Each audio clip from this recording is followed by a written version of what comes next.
Season 2, Bab 53, Gugur Hujan.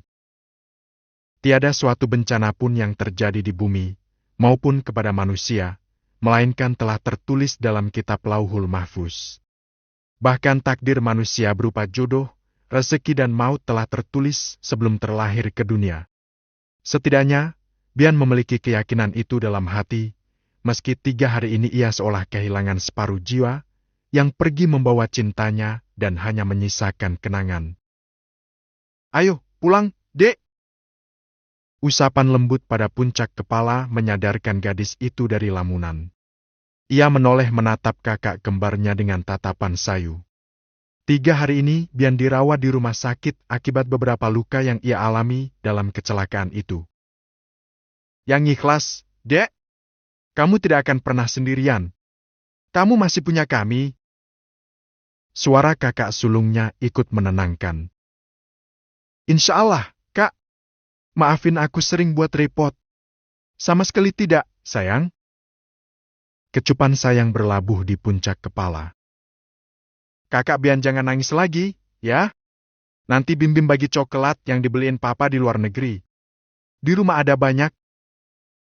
Anak bertubuh gemuk itu ikut memeluk kakaknya. Sudut bibir Bian melengkung tipis, namun detik kemudian matanya mulai melelehkan cairan bening, sehingga ketiga saudaranya langsung memeluk. "Jangan ditahan. Nangis saja." Dikisahkan Rasulullah pernah menangis karena 4 perkara. Yang pertama, karena rasa takut kepada Allah. Yang kedua, karena mengingat umatnya. Yang ketiga, karena mendengar bacaan Al-Quran.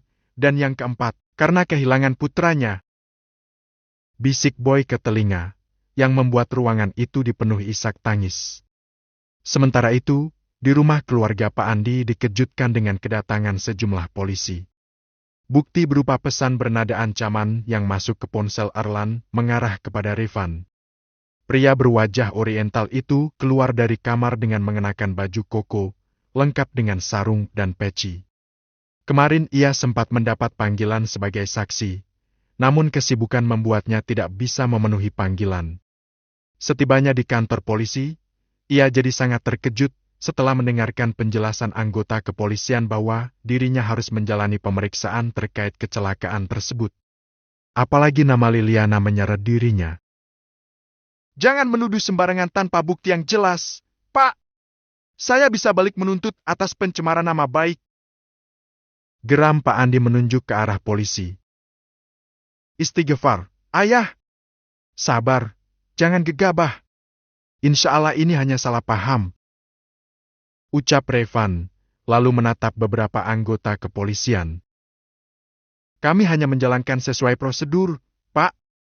Kebetulan Liliana ada kaitannya dengan saudara Revan," ucap sang polisi, sambil menunjukkan sebuah bukti berupa gambar pesan masuk ke ponsel milik Erlan. Revan tampak terkejut, namun kemudian berusaha untuk memberi penjelasan dengan tenang. "Maaf, Pak. Setahu saya Liliana meninggal setelah melakukan aksi bunuh diri dengan melompat dari lantai 7 gedung kampusnya. Kejadiannya 3 tahun lalu. Memang, saat itu saya sendiri yang membawanya ke rumah sakit. Soal kecelakaan yang menimpa Erlan, saya turut berduka yang sedalam-dalamnya. Tapi, saya tidak tahu apa-apa mengenai pesan ini. Saya akui sempat marah saat tahu Liliana nekat mengakhiri hidupnya setelah ditolak Erlan dan kami sempat berseteru. Tapi kecelakaan beberapa hari lalu memang tidak ada hubungannya dengan saya." "Benar, Pak," sela Pak Andi. "Saya ada bukti bahwa anak saya ada di tempat lain saat kecelakaan beberapa hari lalu. Seharian kami ada di kantor dan baru dengar berita malamnya. Itu pun melihat dari televisi. Saya bisa pastikan bahwa anak saya tidak ada hubungannya dengan kecelakaan itu. Insya Allah saya akan kooperatif dan mengikuti prosedur yang ada, Pak. Saya siap diperiksa kapan saja." Imbuh Revan sopan. Pak Andi menyerahkan beberapa bukti yang ia miliki. Berupa beberapa foto yang didokumentasikan saat rapat berlangsung dan juga bukti-bukti lain yang menguatkan bahwa Revan memang tidak terlibat. Penyelidikan pun berlanjut selama beberapa hari. Revan harus siap beberapa kali mendatangi kantor polisi untuk menjalani pemeriksaan. "Ada kabar dari kepolisian. CCTV di jalan-jalan sudah diperiksa. Mobil yang menabrak Erlan itu ternyata mobil rentalan, ucap Darren. Dahi Alfian berkerut tipis mendengar ucapan sang sahabat. Ada keterangan siapa penyewanya? Itulah yang membuatku bingung. Penyewanya atas nama Liliana. Bukankah katanya gadis bernama Liliana Aurora sudah meninggal beberapa tahun lalu? Ya, dan karena dia juga Revan dan Erlan berseteru, ujar Alfian. Kamu dengar sendiri saat itu Erlan berkata bahwa Revan yang menyerempet mobilnya sampai masuk jurang. Darren menghembuskan napas panjang. Hatinya masih dipenuhi kemarahan saat ini. Siapapun yang mencelakai putranya harus bertanggung jawab. Aku butuh bantuan kamu, Al. Pelakunya harus tertangkap dan dihukum seberat-beratnya. Tentu saja. Tiba-tiba ponsel milik Darren berdering. Pada layar tertera nama seorang anggota kepolisian yang membantunya untuk mengusut kecelakaan tersebut. Selamat sore, Pak Darren. Kami mau memberi kabar bahwa kami telah menemukan mobil yang digunakan pelaku dalam kecelakaan tersebut, sekaligus meringkus pelaku yang sedang bersembunyi di apartemennya. Bukti-bukti sudah diamankan dan pelaku sudah mengaku. Darren tersentak. Tangannya mengepal geram. Baik, terima kasih, Pak. Saya segera ke sana. Dengan ditemani Alfian, Darren segera menuju ke kantor polisi. Setibanya di sana, mereka dikejutkan dengan seorang gadis yang sedang meraung dalam keadaan tangan di borgol. Sementara di sudut kursi lain ada Pak Andi dan juga Revan yang beberapa hari ini ikut bekerja sama untuk membongkar pelaku sebenarnya. Melihat kedatangan Darren dan Alfian, Revan pun mendekat. Saya ikut menyesal dengan apa yang menimpa Erlan. Terima kasih, Wav. Maaf, karena kejadian ini harus melibatkan kamu. Balas Darren, menepuk bahu pria itu. Tidak apa-apa, Om. Saya mengerti. Saya memang pernah menyukai Liliana dan marah saat tahu bahwa Liliana nekat bunuh diri karena Erlan. Kecelakaan 3 tahun lalu itu, saya benar-benar tidak sengaja dan itu murni kecelakaan.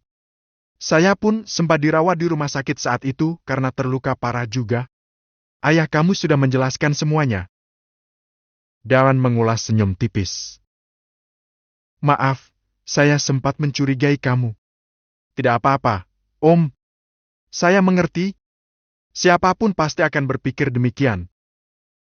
Mereka menatap seorang gadis berambut coklat yang masih menjerit. Darren mendekat ke arah gadis tersebut, menatapnya geram. Andai ia lelaki, sudah pasti kepalan tinju Darren sudah mendarat pada wajahnya. Akan ia hukum dengan tangannya sendiri. Arge! Aku hanya marah padanya karena dia menolakku hanya karena tidak bisa melupakan seorang gadis yang sudah meninggal. Aku minta orang tuaku merekayasa kematianku supaya Erlan merasa bersalah padaku. Tapi, aku tidak pernah berharap Erlan meninggal. Aku hanya ingin dia merasa hancur seperti aku. Aku hanya tidak rela Erlan dimiliki perempuan lain. Aku akan menyingkirkan siapapun yang dekat dengannya. Jeritan itu terus menggema di dalam ruangan. Darren dan Alfian hanya menatap miris. Suami adalah satu-satunya lelaki di dunia ini yang tidak punya hubungan darah denganmu, yang rela melakukan apa saja, bahkan rela bertaruh nyawa demi melindungi dirimu. Isak tangis mengiringi hujan yang berguguran, sesaat setelah Bian menuliskan kalimat penuh makna itu ke dalam sebuah buku.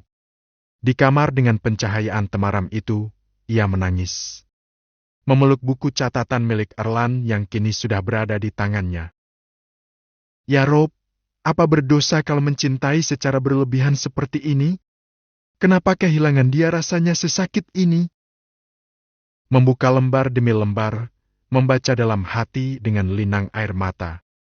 Tulisan tangan Erlan pada lembar terakhir yang ia tulis saat berusia 18 tahun itu berhasil meluluhlantakkan hatinya. Bian kecilku, andai aku diberi pilihan, aku rela menukar dengan nyawaku asal kamu bisa kembali. Apapun, asal kamu selamat.